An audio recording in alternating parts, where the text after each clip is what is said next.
So what you've also got is you've got choice between a sawtooth wave and a square wave. So the sawtooth's a little bit more squelchy, I find, and I don't tend to use that unless I'm doing little licks of acid.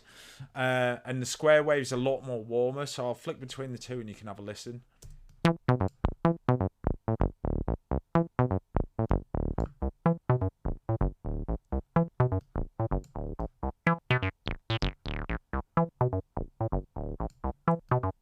So if I play that with the drum loop.